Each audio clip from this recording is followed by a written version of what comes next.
नवी मुंबई जिल्हा युवक काँग्रेस कमिटीच्या वतीने मागच्या वर्षी 13 ऑक्टोबर रोजी जी आहे आम्ही काहीतरी कर नवी मुंबईकर ही लोक चळवळ जी आहे ती सुरू केली होती आणि या काहीतरी कर नवी मुंबईकर लोक चळवळीच्या माध्यमातून विविध ठिकाणी नवी मुंबई शहरामध्ये जे आहे ते चौकसभा आम्ही घेतल्या, लोकांच्या समस्या जाणून घेतल्या आणि मूलभूत प्रश्नच आपल्या नवी मुंबई शहरातले अजूनपर्यंत जे आहे ते सुटलेले नाहीये आणि त्याच अनुषंगाने आम्ही महानगरपालिकेवर जे आहे तो 28 किलोमीटर दिघा ते बेलापूर असा पायी चालत आम्ही मोर्चा देखील काढला होता। आम्हाला त्या ठिकाणी नवी मुंबई महानगरपालिकेने लेखी उत्तर देखील दिलं होतं, परंतु त्यावर जे आहे आजही जे आहे नवी मुंबई महानगरपालिकेच्या वतीने कुठलाच तोडगा काढलेला नाही। त्यामध्ये प्रामुख्याने फोर्टिस रुग्णालयाचा विषय जो आहे 10% बेड देण्याचा त्या ठिकाणी नवी मुंबई महानगरपालिकेसोबत जो आहे तो फोर्टिस रुग्णालयाचा करार झाला होता, परंतु दुर्दैवाने फोर्टिस रुग्णालय जो आहे आमच्या नवी मुंबईकरांना 10% बेड देत नाहीये। त्यानंतर हा जो खटला आहे तो सध्या सुप्रीम कोर्टामध्ये सध्या सुरू आहे। वेगवेगळ्या वकिलांना जे आहे महानगरपालिकेच्या वतीने जे आहे ते रक्कम देण्यात आलेली आहे, परंतु आज गेले 7-8 वर्ष झाली नवी मुंबई महानगरपालिका जी आहे सुप्रीम कोर्टामध्ये जे आहे हा खटला चालवावा यासाठी कुठल्याच पद्धतीने जे आहे ते प्रयत्नशील नाहीये असं आमच्या निदर्शनास आलेलं आहे। त्यानंतर बन्स हॉस्पिटलचा विषय आहे। बन्स हॉस्पिटलची जी मुजोरी आहे आपण काही दिवसांपूर्वी बघितलेली होती की कशा पद्धतीने भाजलेल्या व्यक्तींवर जे आहे ते उपचार न करता तसेच तात्काळ त्यांना ठेवलं गेलं। त्यानंतर तेरणा हॉस्पिटलचा विषय आपल्याला माहित असेल की जुळ्या मुलं जी त्या ठिकाणी जन्मली होती त्यांना बिलाअभावी जे आहे व्हेंटिलेटर काढण्याची त्या ठिकाणी धमकी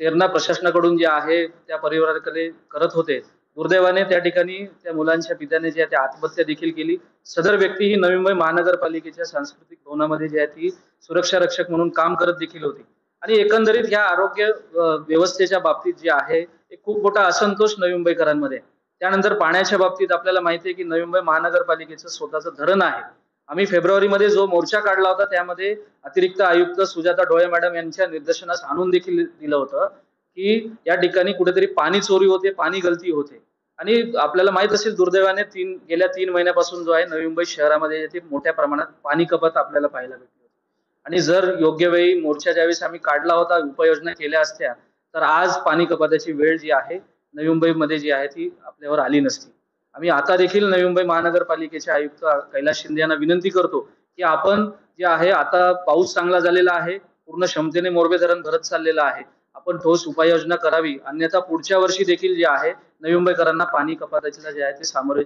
जावे लागणार। त्यानंतर घनसोली विभागामध्ये मोठ्या प्रमाणात जे आहे विजेची समस्या आहे, 2-2, 3-3 दिवस या ठिकाणी लाईट नसते। इकडचे घनसोलीचे जे अतिरिक्त अभियंता आहेत ते लोकांचे फोन उचलत नाही आणि नाईलाजाने लोकांचा रोष या ठिकाणी जे आहे मोठ्या प्रमाणात विजेच्या समस्येला जे आहे ते घेऊन आहे आणि आपण पाहिलं असेल की जनता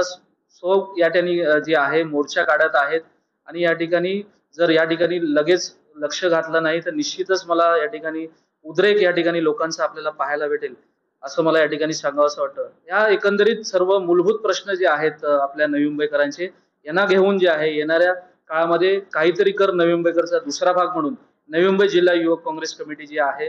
दारोदारी जाऊन जे आहे लोकांची समस्या त्यांना जागृत करणार आहोत, त्यांच्या समस्या जाणून घेणार आहोत आणि निश्चितच मला विश्वास आहे की काहीतरी कर नवी मुंबईकर या लोकचळवळीच्या माध्यमातून येणाऱ्या आगामी निवडणुकीमध्ये या ठिकाणी महाविकास आघाडीचा झेंडा फडकल्याशिवाय राहणार नाही असा विश्वास मला या ठिकाणी